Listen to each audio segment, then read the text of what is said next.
Hi friends, welcome to our channel Raja BB reviews, Bigg Boss reviews అనమాట. So నేనైతే Bigg Boss reviews అనేది చెప్పబోతున్నాను. Please support చేయండి and like subscribe కూడా చేయండి మరిన్ని వీడియోస్ కోసం. ప్లీజ్ నన్నైతే ఆదరించండి. కొత్తగా ఛానల్ క్రియేట్ చేశాను. సో ఇంకా వీడియోలోకి వెళ్ళిపోతే, అసలు బిగ్ బాస్ 8 కంటెస్టెంట్స్ ఎవరెవరు రాబోతున్నారు, ఈ సీజన్ ఎలా ఉండబోతుంది అనేది అయితే చెప్పుకోబోతున్నాం అనమాట మనమైతే. సో ఈ సీజన్ 8 కంటెస్టెంట్స్ ఎవరెవరు అంటే నిఖిల్, విష్ణుప్రియ, సౌమ్యారావు, శ్రీప్రియ, అభినయ్ నవీన్, ఇట్లా చాలామంది అయితే ఉన్నారు. ఇంకా ఆలీ గారి తమ్ముడు కూడా రాబోయే ఛాన్సెస్ అయితే ఎక్కువగా ఉన్నాయి. సో నాది ఆగస్ట్ 13th అయితే చెప్పబోతాను అనమాట.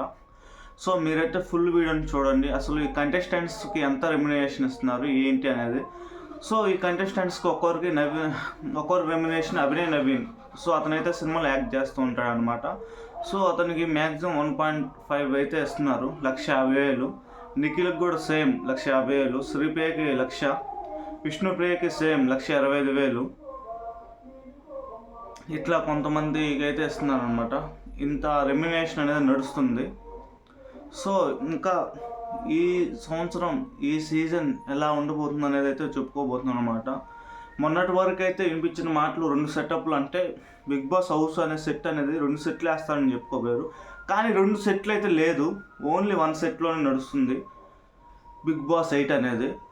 సో ఈసారి కొత్తగా ఉల్టా పుల్టా టైప్లోనే ఫన్ను ఎంటర్టైన్మెంట్ అనేది ఎక్కువగా ఉంటుంది. సో వీళ్ళు ఏమన్నా తప్పు చేస్తున్నారా స్టార్ మా వాళ్ళు? ఎందుకంటే స్టార్ మా వాళ్ళని సీరియల్స్ వాళ్ళని తీసుకుంటే స్టార్ మా బ్యాచ్ అని అంటారు. సో కొత్తగా ఈసారి ఏమైనా ప్లాన్లు చేంజ్ చేస్తారంటే అట్లాంటిది ఏమీ లేదు. మళ్ళీ సేమ్ యాజ్ స్టార్ మా వాళ్ళనే తీసుకుంటున్నాడు. దీనివల్ల మళ్ళీ వాళ్ళకి ఫుల్ ఎఫర్ట్ అనేది పడుద్ది అనమాట. ఎందుకంటే లాస్ట్ టైం కూడా అమర్దీప్, ప్రియాంక, మౌనిత వీళ్ళ విషయంలో స్టార్ మా బ్యాచ్ అని పడింది. సేమ్ అదే ట్యాగ్ వీళ్ళకి కూడా పడుద్ది. ఎవరెవరికంటే నిఖిల్కి పడుద్ది, ఇంకా కావ్యశ్రీ కూడా రావచ్చు, ఆమెకు కూడా ఒకళ్ళు పడవచ్చు. ఇట్లా చాలామంది అని రాబోతున్నారు. సో వీళ్ళు ఎవరికైనా పడవచ్చు అనమాట ఆ ట్యాగ్ అనేది. సో ఎందుకని వీళ్ళు స్టార్ వాళ్ళు సీరియల్స్ వాళ్ళని ఎక్కువ తీసుకుంటున్నారు అనేది అయితే అర్థం కావట్లేదు. బిగ్ బాస్ హౌస్లో వాళ్ళు కనీసం వాళ్ళ టీం ఆలోచించి తీసుకోవచ్చు కదా డెసిషన్ అనేది అయితే నా అభిప్రాయం. సో ఈసారి అయితే ఈ కంటెస్టెంట్స్ అనేది రాబోతున్నారు అనమాట. సో చూద్దాం ఈసారి ఎలా ఉండబోతుంది ఏంటి అనేది. ఫుల్ వీడియో కోసం ప్లీజ్ సబ్స్క్రైబ్ చేసుకోండి, లైక్ కూడా చేయండి, ఫుల్ వీడియో అయితే చూసేయండి. మరిన్ని వీడియోస్ కోసం అయితే నేనైతే ఇంకా ఇదే పనిగా అయితే చెప్పబోతున్నాను. ఈ 3 months నా వీడియోస్ వస్తూనే ఉంటాయి. ప్లీజ్ సబ్స్క్రైబ్ చేసుకోండి, బెల్ బటన్ కూడా నొక్కండి. Thank you.